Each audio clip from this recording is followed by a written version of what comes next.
Kofi was the most skilled hunter in his village. He could track anything, hit any target. But one mistake, one refusal to listen, almost cost him everything. The hunter who learned to listen. Gather close, and let me tell you a tale of long ago, when the baobab trees were young and the river sang louder than today.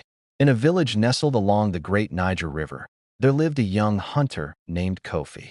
His arms were strong, his aim was true, and his pride was taller than the Irako tree that stood in the village square. Kofi could track a bush buck through the thickest forest and bring down a bird in flight with a single arrow. But Kofi had one great fault. He would not listen. "Young man," the elders would say as they sat beneath the baobab tree, "the forest has its own laws. Respect the spirits. Take only what you need. Give thanks for every creature that falls." Kofi would laugh and wave his hand dismissively. "Old stories for old people," he would say. "I am Kofi the great hunter. I need no one's wisdom but my own." The village griot, Elder Amara, whose hair was white as cotton and whose eyes had seen 70 rainy seasons, shook her head sadly. "Pride is a heavy load, my son," she warned. "One day it will break your back." But Kofi did not listen. One morning, as the mist still clung to the river like a sleeping child to its mother, Kofi set out to hunt. He ventured deeper into the forest than he had ever gone before, past the sacred grove where no hunter was supposed to tread, past the ancient termite mounds that the ancestors had marked as boundaries. There, at the edge of a clearing, he saw the most magnificent antelope he had ever laid eyes upon. Its coat shimmered like copper in the dawn light, and its horns spiraled toward the sky like prayers made visible. Kofi raised his bow, but before he could loose his arrow, a voice, thin as smoke, old as stone, spoke behind him. "Good morning, young hunter." Kofi spun around. There stood an old woman, bent like a question mark, leaning on a wooden staff. Her wrapper cloth was faded and patched, and she carried a calabash bowl that looked empty.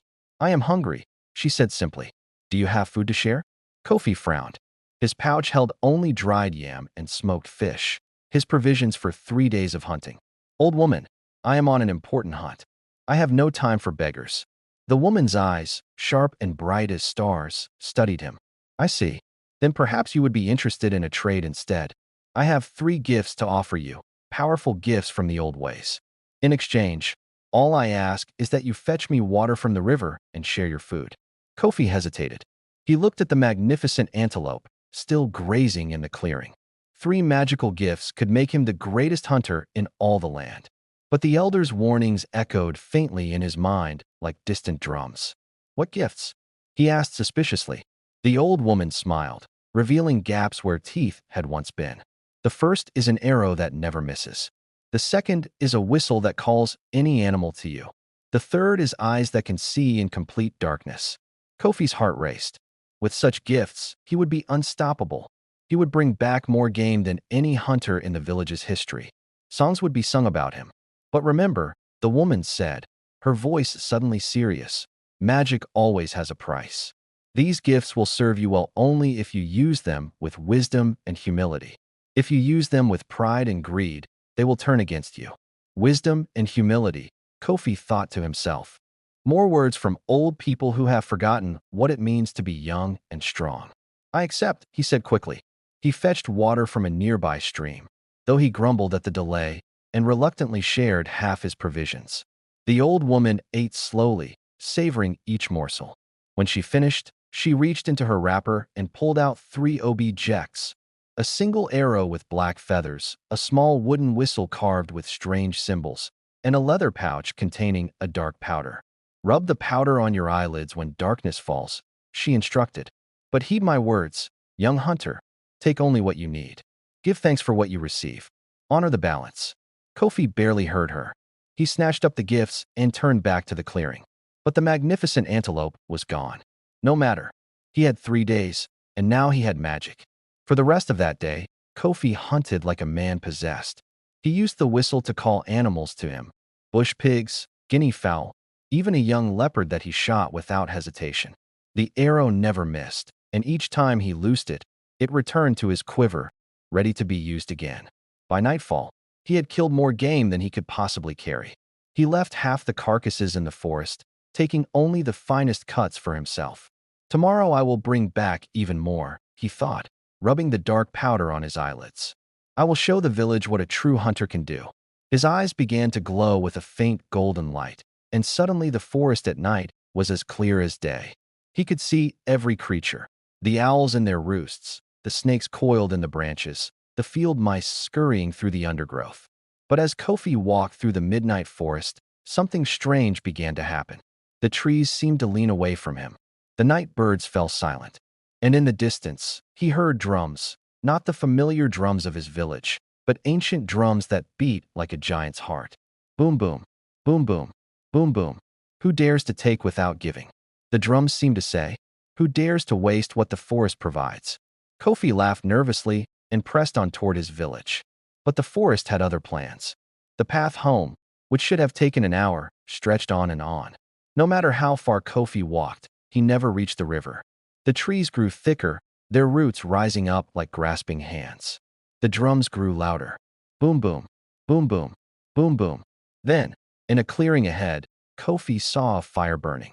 Around it sat figures, not quite human, not quite spirit, dancing and chanting. Their shadows stretched long and impossible in the firelight. And there, in the center of them all, sat the old woman. But she was no longer bent and frail. She stood tall and radiant, wrapped in cloth that shimmered like the river at sunset. Her staff had become a magnificent scepter topped with brass. "Welcome, Kofi the Great Hunter," she said, and her voice carried the weight of ages. "I am Oya, guardian of the forest, keeper of the threshold between the living and the ancestors. You accepted my gifts but ignored my wisdom." Kofi's knees trembled. He fell to the ground. "Forgive me, Great Spirit. I did not know." "You did not know because you did not listen," Oya said, not unkindly. "The elders warned you. I warned you. But pride stopped your ears.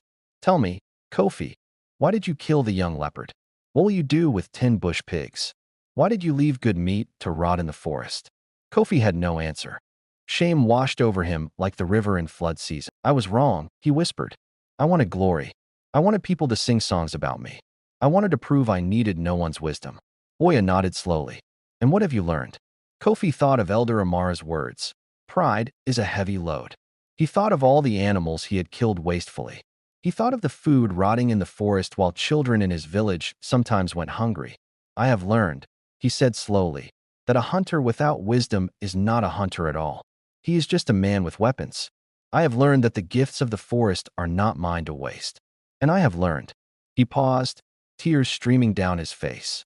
"I have learned that I should have listened." The spirits around the fire murmured among themselves.